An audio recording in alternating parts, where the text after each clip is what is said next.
Good evening, everybody. Welcome along to this edition of SportsView on nearmedia.tv. Press the red button on the right hand side to subscribe to our channel. It's Monday, the 20th of January. Good evening, Anna. Good evening. Good evening, Derwynne. Hi, Pat.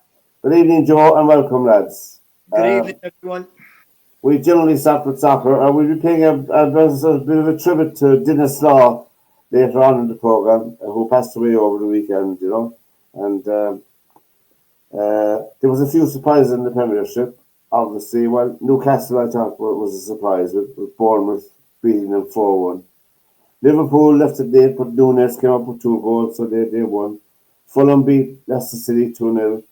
Palace had their win over West Ham. And Villa and Arsenal drew 2-2. Everton had a good start under Moyes, 3-2 over Spurs. My God, look at Spurs. You might talk about Man United, but look at Spurs. Man United were playing at home, although you wouldn't think it. They went down 3-1. Forest won 3-2, and Ipswich were well beaten by Man City 6-0. And Mbappe over in Spain scored 2 goals in Madrid's 4-1 win. I mentioned that for a reason. And Leeds are top of the championship after beating Sheffield Wednesday 3-0. So we started at Old Trafford, and really, I think that that the malaise at the club, Joe. I know. Did you see it, Joe? I did, yeah. Yeah. Must the team get very, very bad or worse before they improve? Is an old cliche, is it? What, the dark is just before the dawn? Is that what? Yeah, that's right. Yeah. But, it's still, no matter how you look at it, it's still the same old problems that they have. They're still getting beat on the back post. 2 of the goals came down the left-hand side of the field again, and couldn't defend it. So it's just, people can say what they like, but Derwynne was talking there before about players are nervous playing at Old Trafford and what have you. If you are nervous playing on your home ground, then you don't deserve to be a professional. No. Because you know your home ground like the back of your hand. Absolutely. You have your fans there. Everything is set up for you to be successful. And I've played them, well, not now, but because we have the Emirates and the Etihad. But I've played at Old Trafford, I've played at Anfield, I've played at Highbury, I've played at White Hart Lane, I've played wherever you want to play, Newcastle, all the big grounds in England. The only one at the time I didn't get to play in was Wembley. And you were looking forward to it. Well, yeah. Excited about it. It was an adventure, and it was something to be enjoyed and to be celebrated. So for me, that's an excuse. Derwynne, it's like fellas talking about, well, I can't play at Augusta. Well, if you can't play at Augusta, you're never going to win the Masters. It's as simple as that. You can't be intimidated by it. You have to go and enjoy it, and it doesn't matter what happens. You just go out and enjoy it for what it is. So, Joe, I've been lucky enough to play in British Opens and stuff. And you sit there, if you can't be excited and look forward to playing in something like that, like you just said, you shouldn't be doing it. No, you shouldn't. And for Fernandez to come out with that, I mean, it's one thing saying it in the change rooms or amongst themselves, but to actually go public with a comment like that, that's just, as a United fan, I just want him out the door, because there's not a person on the planet that wouldn't offer a kidney or something, that one opportunity. Absolutely, without a shadow of a doubt. And the third goal now, in fairness to Man United, the third goal was a howler. Banana shouldn't be playing, should he? Yeah, I don't know. They could look over to Liverpool, because Kevin Kelleher might go there. They might be in the buy Kevin Kelleher. Yeah, it's a funny thing, but I saw something in one of the papers this morning, the comparison between David De Gea and Onana, and how De Gea has gone from strength to strength since he's left United, and Onana is like you're just waiting for his next mistake, So it's just I really don't understand it. You know, it's really so difficult because they're so inconsistent. How many players played well yesterday for Man United? How many? Well, only one, and that's that young kid again. Diallo? No, the other one, the young one. Ahmed? Yeah, that one, Ahmed, or whatever his name is. They got the hat trick. Yeah. Well, yeah, but I mean, you look at it, let's be really honest here, right? They're playing Southampton the other night, right?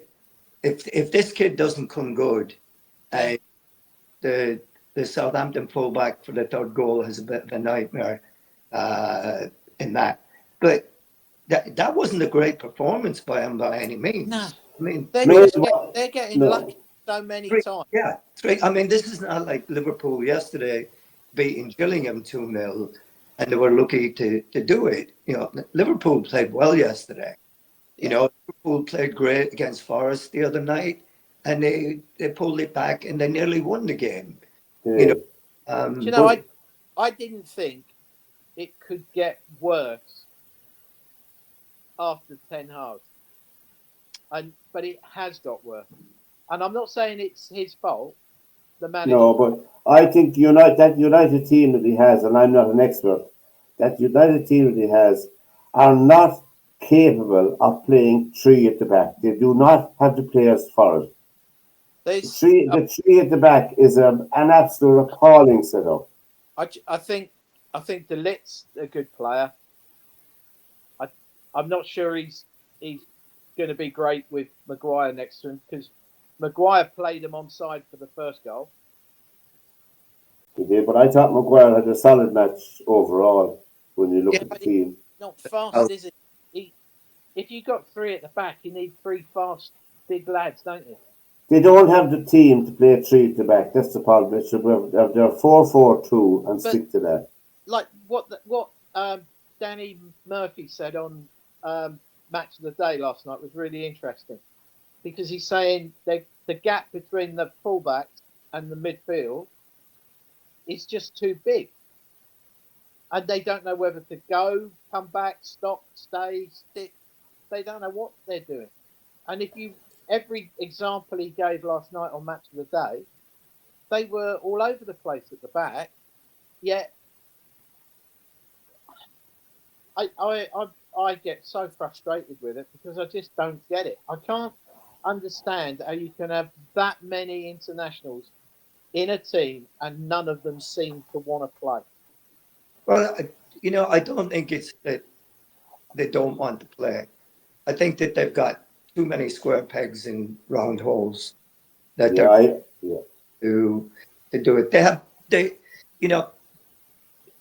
You've got to give Amarin credit. This is the way he wants to play.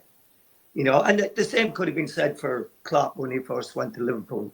I mean, he didn't start off great, and he was bringing his own way of playing to Liverpool, and it took time, right? But now Amarin is the same. And I was reading an article the other day which makes total sense to me when you think about it. He was brought in, and the guys that brought him in said, "Look, this is a total rebuilding job. Yeah, we have to clear house and start all over again." Yeah. And he said, it's going to be a job. The results are going to be bad for a while. We're going to have to ride the storm, and we're going to have to get over it. And he said to him, "Look," he said, this is a one-time offer. You get offered this, and we'll stick by you, and we'll come out on the other end of it. But if you don't do it, then we'll find somebody else that does have the appetite to do it, because we are a mess right now." And that is the case. They don't have any true wing backs that can play in the system. Again, you're putting square pegs into round holes by the guys that you're out there, and it's not going to work. So you're just going to have to take your medicine for a little while and understand what's going on. That's true. I think most people would agree with you there, Joe. They've won 26 points out of 66, Man United.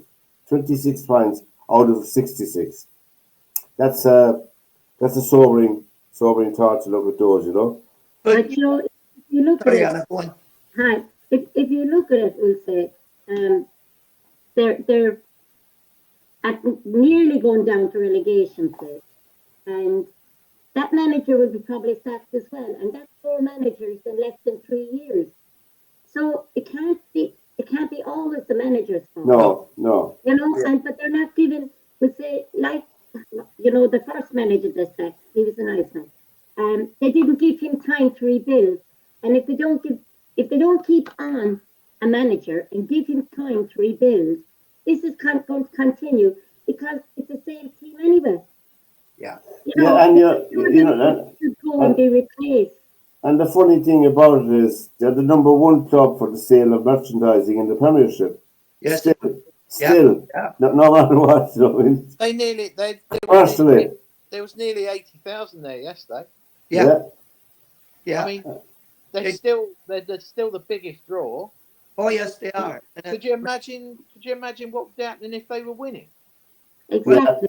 Well, we've all seen what happens when they're winning, right? Because we saw under Ferguson. So, and we know the job that he had to do when he first went in there. How he had to rebuild everything. I mean, let's be honest here. United had not won the league championship until Ferguson won it with United they hadn't won it since 68? 60, yeah, I think 68, Yeah.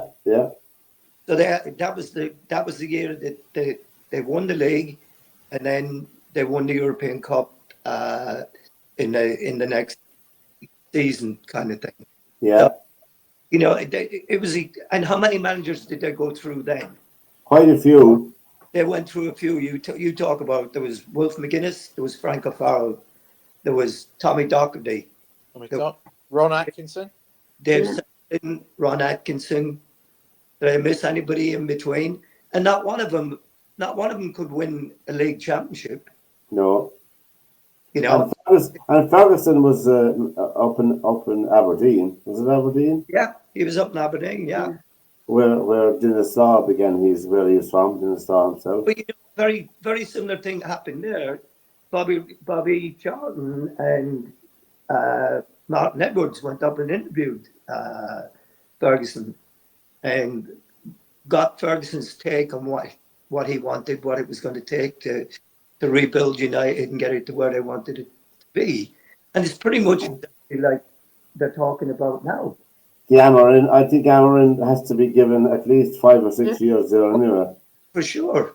I don't think it's Amarin's fault. No, it's not. No, I don't think that for 1 minute. I think it's a combination of a load of players that are just not performing and have passed their best. Some of them. I mean, your Casemiros and your Ericssons and there's been some terrible buys. I mean, Xerxes, I don't get that at all. I don't understand that. But the other guy to me is no good either. Garnacho. I don't think he's good. But I mean, the thing is, you know, it's very difficult to turn around and say that, because if they're in the right environment, then maybe they can prosper. And I can tell you this much: I've been in it. I've been at a club that's been relegated. There's nothing worse in a club that's been relegated than the players in the dressing room, because it's never their fault. It's always somebody else's fault. Yeah. You know, I remember getting a phone call from a director at the club I was at the time, and he asked me if I would come to a meeting with him and 2 other players, and they wanted to talk about the manager. And I said no. I said I will not go to any meeting to talk about the manager. No. Because that's not my job. No. My job captain of this team. My job is to lead this team, and my job is to try and get the best out of our players. What we need to do is our players need to look at ourselves, right, and see what are we doing to make sure that we're not in this position. Precisely. Yeah. We're the ones And that pull up our boots. I presume that Bruno Fernandes is still the captain of the club. I mean, really, has he got the temperament and the personality to be the manager of the club? No. Well, that's a funny thing as well, because I was reading an article. I don't know if you ever read him, but Simon Jordan, Yeah. Yeah, the ex-owner of Crystal Palace. Palace, yeah.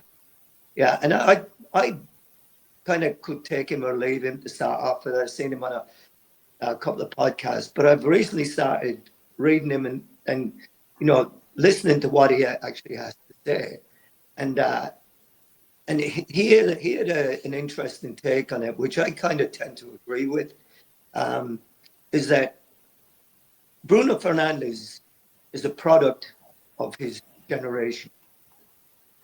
Okay. We have leaders like we had before. He is not a Roy Keane.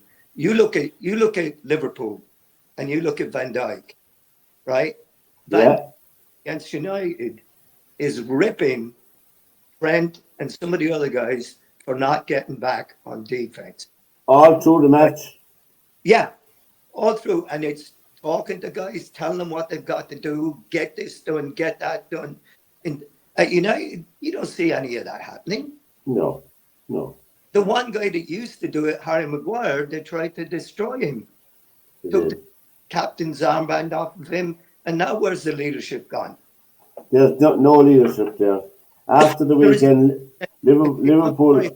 If I'm on that field and I'm looking around for somebody to inspire me to do something, to up my game, to do whatever, Bruno Fernandes is not going to be the guy that's going to do it for me. Because he's too much of a whiner, and he's too much of a sulker when things don't go wrong. He doesn't have the personality for it. They don't sulk. Yeah. Right? They demand. Right? They demand and they do, and they lead by example. That's what they do. And the United does not have that right now in their leadership group. And until they get somebody like that, I think they're going to be. They're still going to be a long way from it. Well, and it's very sad to see a team, like Man United, worldwide team, to be so low, and it's now I don't like Man United, but I don't like what's happening to them either. It's sad to see a big team go down like that.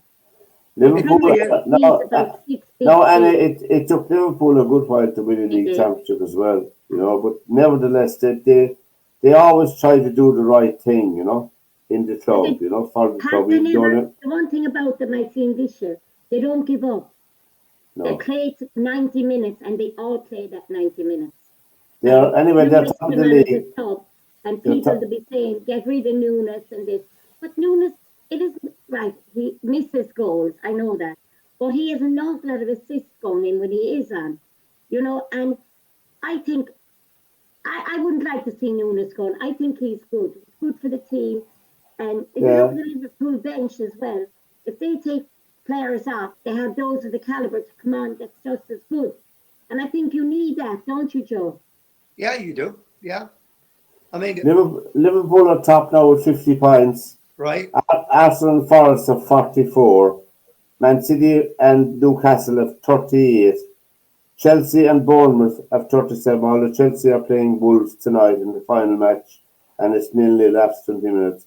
Villa have 36. Brighton have 34. And Fulham makes up the top 10 with 33. And Man United are on 26. So, are Man United better than Fulham, Brighton, Villa, Bournemouth, and Chelsea to break into the top 10? To break into the top 10, it remains to be seen. Now, a legend of the game. I know who was said about this man that he was the only British player in his opinion, that was good enough to get on the 1970 Brazilian team. And he passed away over the weekend. Dennis Law. We just have a little tribute here to Dennis Law. To describe Dennis Law as one of Manchester United's and football's all-time greatest players doesn't seem sufficient an accolade. In his heyday, he was simply unplayable. His professional footballing journey began at Huddersfield in 1955, prior to spells with Manchester City and Torino in Italy, before Matt Busby, who had already given Dennis his first Scotland cap, managed to broker a deal to get Dennis into the red shirt of United in 1962. Dennis didn't disappoint. He hit the ground running, scoring on his debut against West Bromwich Albion. But that was merely the beginning.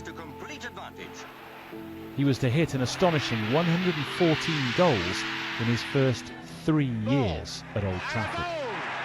He was on target as United defeated Leicester City in the 1963 FA Cup final. In the following campaign, he was nothing short of sensational, scoring a club record 46 goals and picking up the European Player of the Year award, today known as the Ballon d'Or, the only Scottish player ever to have done so. He was United's top scorer as the Reds won league titles in 1965 and 1967, and he found the back of the net in a Scotland victory over world champions England too, which was a source of great pride to him. Dennis felt on top of the world, and United were flying high at home and abroad. But then a troublesome knee injury started to affect his performances. It became evident that it would need surgery. This denied him the chance to impress on club football's biggest stage, the 1968 European Cup final. He was recuperating in a Manchester hospital as his teammates put Benfica in their place at Wembley. The next day, Dennis had 2 bedside visitors, Matt Busby and the European Cup. During the following season, it looked like he'd never been away as he hit another 30 United goals. But over the next few years, time began to catch up with the team as the now knighted Sir Matt Busby resigned and the likes of Bobby Charlton and George Best also left the club. Dennis's Old Trafford career came to an end in 1973, bringing an end to a glittering 11-year spell with the Reds, during which he hit an astonishing 237 goals in 404 games.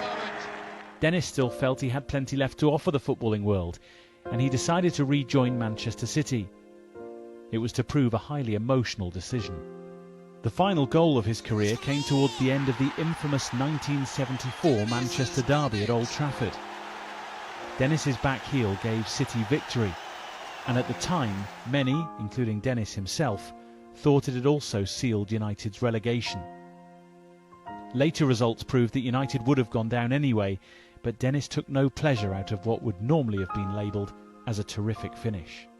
He hung up his boots after the 1974 World Cup finals in West Germany, where he won the last of his 55 Scotland caps. He was, and still is, joint record scorer for his country, sharing the honour with Kenny Dalglish, who also bagged 30 international goals. In 2002, Dennis was inducted into the English Football Hall of Fame, and a year later he was named as the best Scottish footballer ever. Further accolades followed when Dennis was awarded a CBE in 2016, and a year later the Freedom of the City of Aberdeen. Remarkably, he is the only man to have 2 statues dedicated to him at Old Trafford, one on the Stretford End concourse, the other as part of the United Trinity statue overlooking the stadium's forecourt, where he's immortalised alongside fellow greats George Best and Sir Bobby Charlton. Both stand as testament to one of the Reds' truly legendary figures. He was the ultimate goalscorer. While many of United's great strikers have hit 2, 3 or maybe 4 hat-tricks in their Old Trafford careers, Dennis hit an incredible 18 trebles, including 4 goal hauls on 4 separate occasions. Many will cherish the memory of Dennis celebrating a goal in his own unique way. Wheeling away, arm in the air, hand clutching his sleeve, finger pointing at the sky. It's an image that will forever be remembered. as will the man known affectionately as the King. Denis Law was true footballing royalty and one of the greatest players the world has ever seen.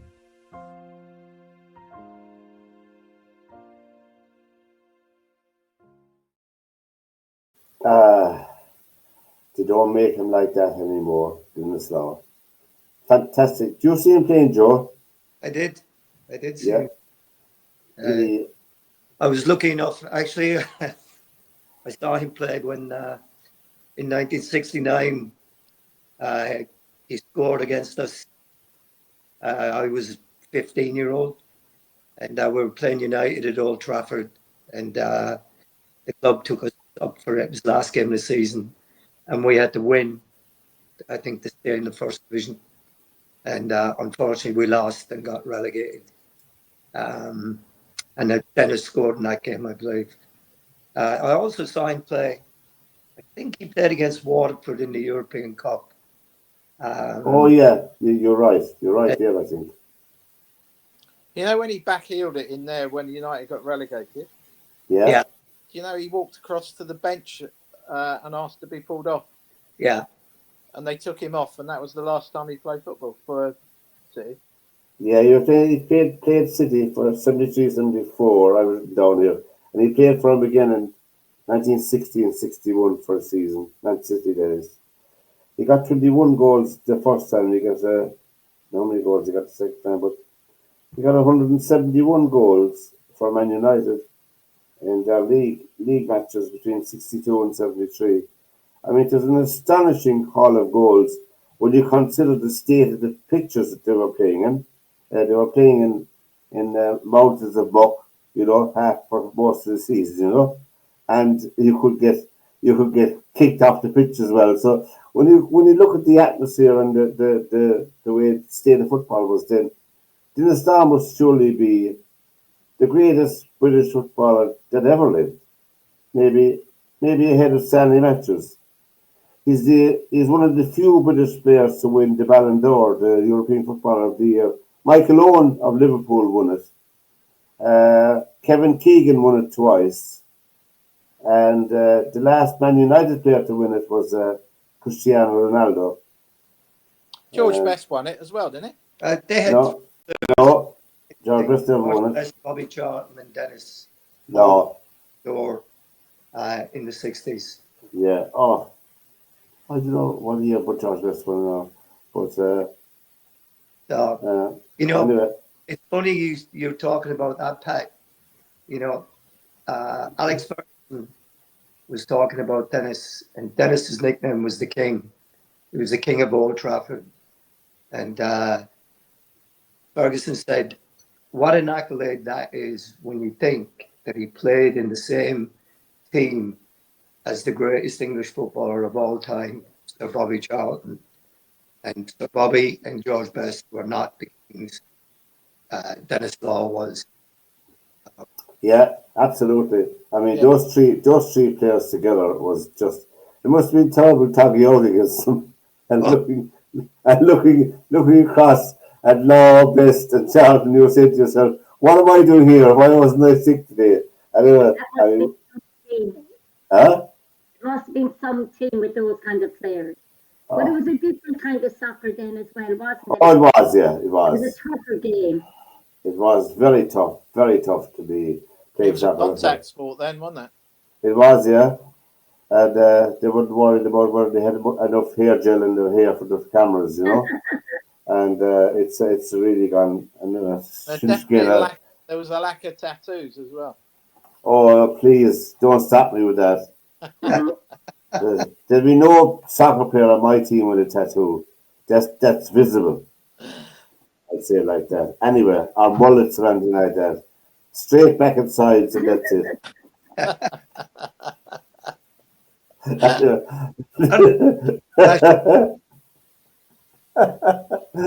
The European Cup in rugby is moving along to the last 16 stages, and the matches proved pretty decisive over the weekend. And Ulster had a very good win over Exeter, who were fancied enough. They beat them 52-24. Leinster beat Bath 47-21. And Northampton beat Munster 34-32. It was a good match for Munster. Crowley was the man in the match, Chuck Crowley. La Rochelle, over in France, were beaten by Benetton of Italy by a try, 25-32. Toulouse beat Leicester 80 points to 12. Wow. 80 points to 12. I mean, Toulouse, to me, I was watching them. I don't think any team would like to get Toulouse, but anyway, the last 16 matches, they were decisive enough. You have 6 French teams in this, 5 English teams, 3 Irish teams, 1 Italian, and 1 Scottish team. And it's Bordeaux are playing Ulster. La Rochelle are at home to Munster. Well, that'd be Ronan O'Gara's team at home to Munster in the last 16. Toulon are home to Saracens. Toulouse, I'm afraid, Sale are away to Toulouse. I know I'm laughing at it. Like Leinster are at home to Harlequins. Glasgow are at home to Leicester. Northampton are at home to Clermont. And Cast are at home to Benetton. So there you go. They're the last 16 matches. Munster have a tall order, although La Rochelle hasn't been in great form, you know. But nevertheless, they're playing at home, and their coach would know Munster pretty well. Well, they might know much of the team now. That's how they are left with them, you know. But Leeds United are top of the championship. I watched the highlights of the championship last night, and Tom Cleverley's team. Remember him? Do you remember Tom Cleverley? Yeah. Tom He's Cleverley's a Watford, though, isn't he? He is, yeah. The Watford, they got, as the man said, they scored a goal that could win 2 football matches. It was a wonderful goal. It was just superb, you know. And I had forgotten that a referee calls offside now on the linesman in soccer, you know. When you're watching the championship, it's like a different match. And he calls freeze as well. And he makes decisions about penalties. I always thought that was his job in soccer. I didn't realize how important it was till I watched the highlights of the championship last night instead of the VAR. And they all talking their earpieces, you know. Anyway. And I watched the match the other night. Yeah. Who was it? Oh God! And the referee gave 2 penalties in it. It was Sunderland and who's Sunderland and who's second in the league? Sheffield United are second. Who are the other four in the second league? Leeds are leading the championship on 56 points. Sheffield United are 55. Burnley 53. I watched it at Burnley and Sunderland at 51. Blackburn 42. And then West Brom, Middlesbrough, and Watford are on 41. And Bristol City are on 37. Yeah. Chelsea are just gone ahead in the match that's being played tonight. So they're 1-0 up against Wolves. Yeah. So did we expect to win that? The Burnley and Sunderland game. And the referee gave 2 penalties. One was outside the box. How do you mean outside? How can you get a penalty outside the box? And there you go, because there's no VAR, so they looked at, right? Yeah. Second one was both penalties went to Sunderland, who were the away team. Yeah. And fullback is slide tackling to block a cross, and the ball gets blocked, and as he's sliding through, his hand touches the ball while he's on the ground, and the referee gave a second penalty. And the guy that took both penalties, same guy took both penalties and missed both of them. Goalkeeper and both of them. Jesus.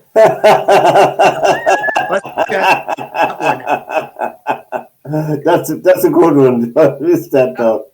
But it's just like you're saying there, actually a referee being in charge of the game. Yeah, it's refreshing. It doesn't matter that the other one was outside the box. The referees made a decision and that was it. You know, and get out. And there was no jumping up and down or in his face or anything. No, went anywhere near him. No. Now, one of the characters, I don't think he's no longer involved in soccer at the moment, is Harry Redknapp. And I thought I'd share this with you lads. I think you'll have a good laugh. We were playing Bradford at home, and they were bottom of the league, and we lost our goalkeeper, Shaka Islop, after about 10 minutes. Stephen Bywater went in goal, made his debut. He was only a kid. And poor Stephen had a bit of a nightmare that day. Every time they had a shot, it seemed to go in the back of the goal. And suddenly we're playing Bradford at home and we're getting beat 4-2. And Parlour had 3 blatant penalties turned down. Every one was a penalty. And the third time the penalty's turned down, he comes walking, he gives me the substitute me sign, comes walking over, sits on the floor in front of me, crosses his legs, puts his hand, I don't play no more, boss. I don't play. They have 3 penalties. I don't play. The referee don't. I'm saying, Parlo, get up, play on. Get up. We're losing 4-2 to Bradford. We need to get up, please, Parlo. I couldn't tell you my actual language on film, but I was getting a bit animated with him, and eventually he gets up, and by the time he was sitting on the floor, they'd missed another open goal. Dean Saunders had gone round the goalkeeper and put it wide of an absolute open, missed the sitter. Eventually Parlo decides he's going to play on. The crowd starts singing Parlo de Canio. Suddenly the ball comes, he beats about 4 players and off he goes, he's playing again. We get a goal back 4-3. Parlo scores 4-4. Then we get a penalty and Frank's the penalty taker. Parlo wants the penalty. Frank's got the ball. Parlo wants the ball. They're pulling the ball off each other about a minute this goes on for. And Frank, being a little bit more sensible than Parlo, I think he realised it was an argument he couldn't win. Parlo takes the penalty, he puts the ball down, runs up, makes out to smash it. The goalie dives and he chips it slow motion into the back of the goal. We win the game 5-4. Amazing day, you know. Parlo comes in after the game. Ah. But he was fantastic, great character. I absolutely loved him, and he was an amazing footballer. He has another story about another match, and there was a guy behind the dugout. Ronan shout, and they run out of subs to bring on, and Harry Redknapp shouts up to your man, "Can you play? Have you got your gear with you?" He said, "What size boots do you have? No boots. What size boots?" He got the boots, and he's kitman to get the boots. And he comes on as a sub. You couldn't make it up, like. They were playing a pre-season friendly. Yeah. And this fan is literally next door to the dugout. Yeah. And he's giving Harry Redknapp crap all night long. And he turns to the 4th official, and he goes, "Who's this then?" He says, "What do you mean, who's this? Ain't you been watching the World Cup or anything? This is that famous Hungarian player." He goes, "We've got him on loan." Don't be ridiculous. And he's just a bloke out the crowd. Jesus. Because he's turned on, if you think you're so bloody good, get yourself down here. What size boots are you? Yeah. And he said he sends the kit man off to get a pair of boots, and then goes up to the 4th official and says, "I've got another sub to come on now." And the says, "Who is it?" "What do you mean?" I don't know who it is. only Harry Redknapp would do something like that, you know. I'm telling you the stories because Harry was over here. He played for the Seattle Sounders at the end of his career with Bobby Moore and Mike England. All those. He was just starting to get himself into the agent side of stuff.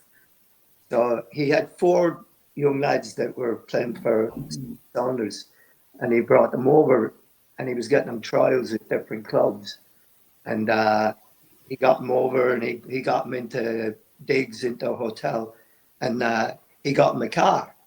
You know, here he says, "Lads, you have the car there. You go around. You're good with it. You're good with it." And Harry was a bit of a ducker and a diver. You know, but it was. If you wanted something, Harry could find it for you. Yeah. Right.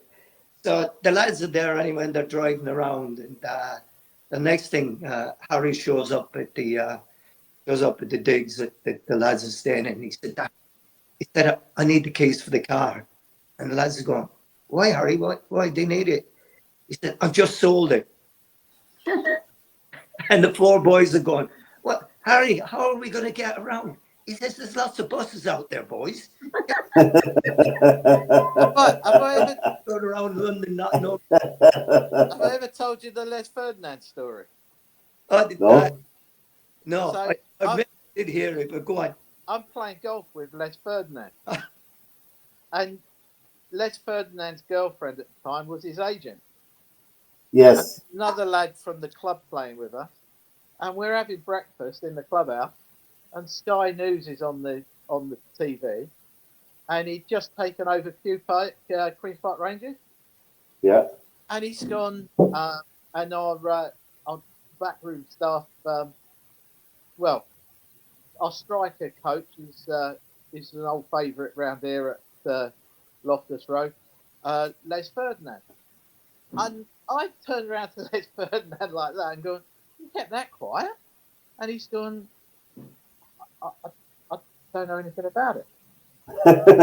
And Harry's on Sky News telling everyone. Sky Sports telling everybody he's all his backroom stuff. Yeah. And I'm sitting next to Les Ferdinand, and I've gone, what do you mean you don't know anything about it? He goes, I ain't got a bloody clue. And he looks across the table to the girlfriend, and she goes, what's this about? What? When did you do this? And he's going, I don't know anything about this. I don't know. Like 10 minutes later, the phone goes. He's got his phone on the table, and he goes, it's Harry Redknapp. He goes, I better take this, and And he takes the phone call, and Harry's gone, you all right with that? And he's literally gone, have I got any choice in it? He goes, well, not really. Look, even if you do it for a few weeks, and I would just say you didn't want to do it and whatever. But I mean, unbelievable. That's Harry Redknapp all round. Their media's program, SportsView, press the red button on the subscribe to our channel. We had the Dubai Desert Classic was on over the weekend in golf, and that was won by the man from Live Golf, Till Hatton. Till Hatton is a solid golfer. There's a cap up there. His name is on it from the Irish Open. Anyway, Till Hatton won it at 15 under, 71, 65, 68, and 69. He won €1.5 million for his weekend. And John Ram didn't make the cut, Derwynne, No. in that. And Patrick Reed was finished at 9 under, so I wasn't watching him playing. But anyway, over in America, they had the American Express tournament. Sepp Straka won that. Wait for it. At 25 under. 25 under. 65, 64, 64, 70. Huh? Another resort, of course. Yeah, and he got the same prize when he 1.5 million. But I mean, 25 under and 15 under. But I saw 2 of the rounds of the Desert Classic. McIlroy played very well. He finished at 11 under. Rory McIlroy. Yeah, and the other McKibben. Tom McKibben finished 11 under as well. Yeah, he's tipped to join Live. I wonder, will he? Yeah, he's gone to Live. He's taken it already and gone. Yeah, he's signed up and done. Oh God! Is that a good move, you think, for him? Yeah, financially. Well, financially, there's no doubt financially, but he's gone on Ram's team, hasn't he? He's John Lamb's team. He recruited him. He's a good golfer. His potential is very good, And the American football is down to the last 4. You have Washington against Philadelphia and Buffalo. I can't read my own writing. Buffalo against Kansas. Would Kansas be the favourites, Joe? Yeah, they probably would. I mean, they're 2-time winners. Yeah. No one's ever won it 3 times in a row. So yeah. But the fairy tale is still going in Washington with with our Irish buddy, and so fingers crossed for him. But Philadelphia are a good team. that'll be a tough game. Washington had a big win, though. They had a big win. They did have a big win and They did, yeah. a really good job there. I just saw the highlights, you know. Yeah. You know. So I don't. Eagles are playing well, aren't they? Who's that? Yeah, Philadelphia. Playing well. Yeah. Yeah. Yeah. That'll be a cracking. That is the makings of a cracking game. The Washington Philadelphia match. So is Buffalo and Kansas City. You know. Game as well because you've got two great quarterbacks. I was watching a bit of Kansas City, but then the camera was on Taylor Swift for the whole match, so I said I didn't turn on to see Taylor Swift. I turned on to see What position Kansas. is that? I won't say it on Left back. a family program. Team travel. Left back in the changing rooms. Yeah. Is she a back rub? But is she going out with someone from Kansas City? Kelsey. Oh, that's it. They're My engaged now. goodness. They're not getting married or something. You know, I don't know. I haven't. To be honest, I don't keep up with that stuff. I thought you were going to be Cupid there for a minute. Well, Yeah. the only saving grace was that she wasn't singing. She wasn't singing, thank God. But There was a good one in the Kansas City Chiefs game. Patrick Mahomes was running out the clock and trying to waste time as the Chiefs were winning. yeah, One of the opposition players came across and pushed him. You know, gave him a slight little shove, and he went flying, dove into the crowd, going down. yeah. Taylor Twellman writes on his Facebook account, and he said, "And you don't watch soccer because of diving."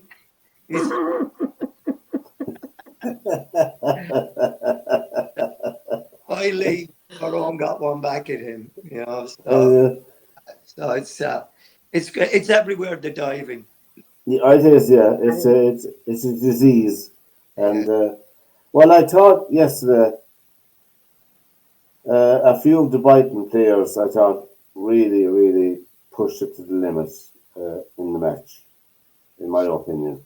It wasn't a good look as far as I'm concerned, you know. Oh, it's terrible. And it wasn't a good look. You know? I mean, there was one fella fell down in the box. I thought he was after getting a hammer blow, Yeah. and he got a little tip on the shoulder. Oh yeah, and It collapsed. this guy was a centre half. Right? He's a 6'2", 3'4". If you're going to go down, I mean, I'd say to the back, give him a decent belt to make it worthwhile, you know. I'm telling you, if you're going to go down, you got to get hit with a hammer. Make it worth your while if you're going to get booked anyway, you know.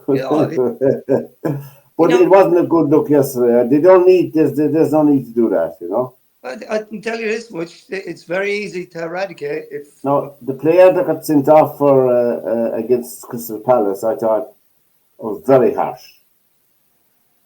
He got a second yellow for raising his foot up to the shoulder to clear the ball away from front of the player. I don't know, did you see that incident?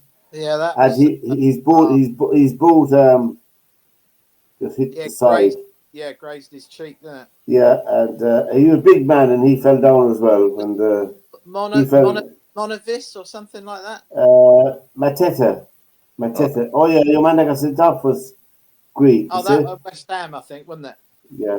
Yeah. And so he got sent off anyway, and that was it. But that was a good win for Crystal Palace. But I mean, anyway, in the snooker, in the Masters in the snooker, Sean Murphy, he's living in Dublin now, mind you. He's one of ours now, Derwynne, I'm afraid. Sorry about that. Sean Murphy, the Irish snooker player, he won the Masters. He beat Karen Wilson 10-7. He won €350,000 for his and the Paul Hunter Trophy, and Wilson won 140 grand as a runner-up. That's big money in snooker, lads. I didn't realise it's that big. I had to look it up. You know, it's huge. But anyway, it's only for the top 16 players, the Masters. Ronnie O'Sullivan had to pull out, and Neil Robertson got his place, but Sean Murphy beat Neil Robertson, and he made a maximum. He made 147, didn't he? He did make Did 147. you see Yeah. the 147 he missed the day before? Yeah. His form was good. His form looks good. He seems to have renewed. It must be the year over in Dublin Bay must be helping him with that. But anyway, That one, the one he missed the day before, he missed the simplest of blacks, I don't think. final black. I mean, it was like, I know it's easy for us to say it was the simplest one, but Well, that's true. Yeah, that's true. it wasn't like a difficult one. And I thought the venue was there's only 2,240 seats in the venue in Alexander Palace. Yeah. they get more than that for their darts, don't they? But they got. Oh, they some would. tables They in would. there. Yeah. They could put them up in the ceiling for the darts and they hang off it, you know. But it's very good, you know. The Dubai Classic was on in darts. I don't know who I forgot. I didn't write down who won it, but I know that. Littler. Did he? Yeah. 'Cause I know your man, the other fella, Luke Humphreys, got it to the semi-final. Obviously, Oh no, hang on a minute. Or did Littler win in Bahrain the week before? I don't know. We'll let you know next week, lads. We're confusing, you know, whoever got He your couldn't have won tonight. yesterday because he was at Old Trafford watching that No. debacle. The first major of the tennis year is on at the moment in the Australian Open, and they're down to the quarterfinals. And I'll be watching in the morning early. Alcaraz is playing Novak Djokovic in the quarterfinal in the morning, so that'll be one to savour. I mean, even though I'm a big Djokovic fan, I think Alcaraz may have too much for him in youth, definitely, you know. I mean, even though Djokovic is good, he's playing well, I don't think he'd beat Alcaraz. Anyway. So, let me see. Oh, yeah. And, yes, that's it. Did anyone ever know how golf began, Derwynne? Do you know how the game of golf began? Well, you've got a few different versions. So you've got the Red Indians used to play a game that was similar to it. I think became lacrosse. But the story I've always been told is that the old shepherds bit bored, stones with their crook. Well, we have a man here now who'll tell us how golf began. And once I get off the plane in Scotland, I need subtitles. It's very hard. What?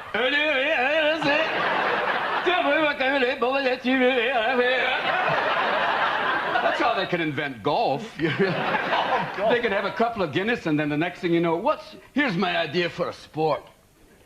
I knock a ball into a gopher hole. Oh, you mean like pool? No, forget pool. Not with a straight stick. A little broken stick. I whack a ball into a gopher hole. Oh, you mean like croquet? Ah, no, not croquet. That's a pussy sport. I put the hole hundreds of yards away. Oh, kind of like a bowling alley. Oh, no way. I put shit in the way. I put stuff in the way like trees and bushes. So you whack the ball, and you're sitting there whacking away, and you feel like you're going to have a stroke. That's what we'll call it, because every time you hit the ball, you think you're going to die. And right near the end, they'll put a nice flat bit with a tiny flag to give you hope. And they'll put a pool and a sandbox to grab your ball. To do this one time? Oh, no, 18 damn times!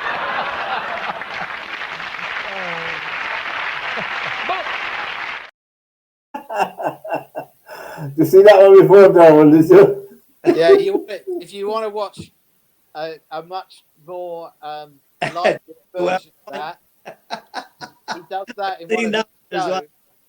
Yeah, he does it in one of his shows, and there's no. When he did it on Parkinson, there he couldn't swear, but when he does the other one live at one of his shows, yeah, one to watch because that's crying. He was a one-off, the poor man, a one-off, you know. Robin Williams, that was, you know. Now, for all the golfers out there, we're just having a laugh, lads, you know. You can still wear whatever you like, you know.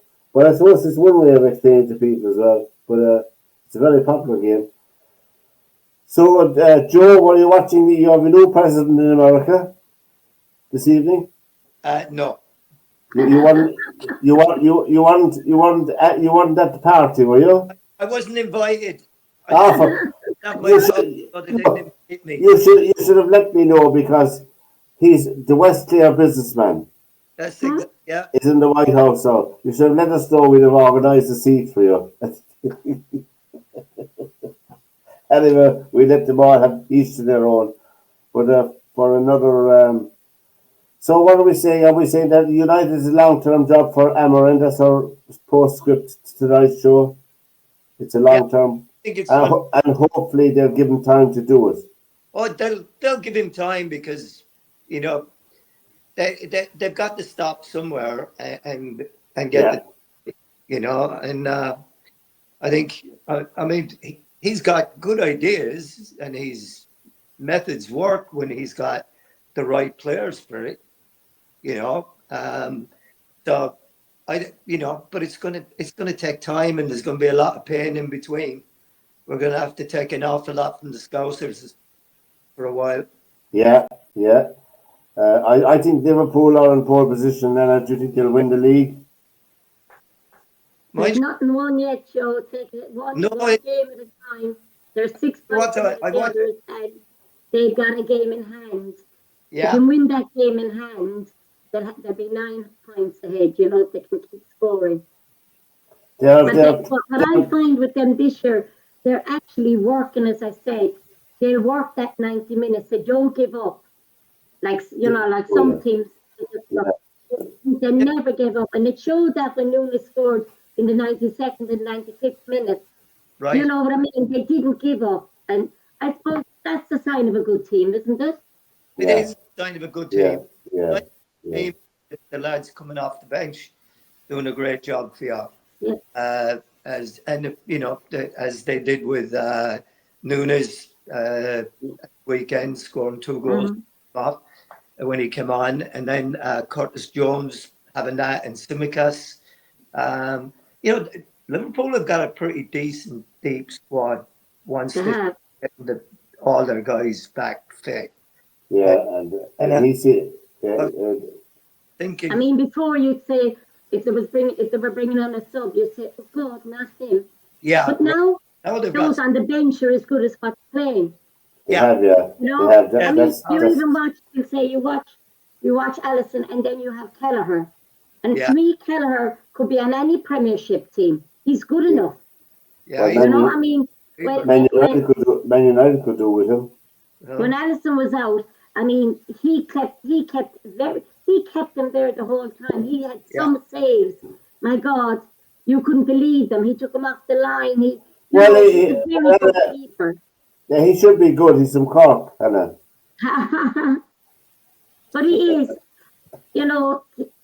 But he's a good keeper. I think they were saying he might go at the end of the season because they're bringing another goalkeeper in. Right. Yeah. Gakpo's good for you guys as well. Well, he's good, but the guys, the guys that are doing a great job. He's very good. Are Gravenbach in midfield and the Hungarian lad. Yeah. Yeah, he's very good. He has been a different class for them this year. I think what was wrong was there was 1 or 2 that Klopp wasn't playing. There were certain players he wouldn't take off. But now they have to fight for their places because Klopp will take them off. He will, yeah. He's on different players. So they have to fight for their places now. Yeah. And I mean, our midfield was always kind of dicey. But at the moment, our midfield is very good. I think that McAllister is very, very good. If Trent Alexander goes, he will certainly be missed in Liverpool. Maybe. I mean, Bradley is very good. He's a fine-looking player. He's a fine player. Tsimikas left back, He's a fine player, and we're talking about young fellas here. So young players. They're only going to get better, And Solowski is the Hungarian guy. I mean, he can and play next to the centre halves and give them 3 back when they're against Man City, Liverpool, Arsenal, they're all out this week, and Celtic, they're all out this week, and the European Cup games are all on during the week. So if City don't win this week, I mean, in the Champions League, I think they might make the cut because it's a different system this time. They all played each other, and then instead of doing, we'll say 5 here, 5 there in A, B, C, D. They all played each other, and it'll be the best. I don't know, is it the best 8 or the best 10 that they're going to pick? I think it's that they're going to the last 16, and Are they? I think Yeah. there's 16 teams making it. So That's right after this. yeah. Yeah. Yeah, it's going to be interesting. But you know, funnily enough, I was watching City at the weekend, and you know, out of all the things, they might turn out to give Liverpool the biggest run for their money. They look now like they've got their swagger back. Well, I don't think they can do it this season, Joe. No, but they're 12 points behind. And if we win our other one, they could be 15 goals behind. 15 that's a big gap. If we win the other one, they'll be 15 points ahead of Man City. Even if Man City would have to win 4 to 5 more games than Liverpool, and I couldn't see Liverpool losing that many games. You know. No, and that's the thing with it. You know, they maybe have given themselves too much to do. That could be the. But City always seem to come out after Christmas. They don't seem to have a great start to the seasons, but they always come after Christmas. The manager really come out. The manager of Man City is going through a divorce as well, so that would have put him off as well, you know, at the moment as well. So I mean, there's all different things, consideration. You might have taken his eye off the ball, you know. Anyway, you just never know. No. And we look forward to a good week of soccer again with the European stuff, and we wish everybody the best. So from Anna, from Joe, from Derwynne, and myself, we'll see you again next Monday night with the help of God. Take care and bye-bye. Take care.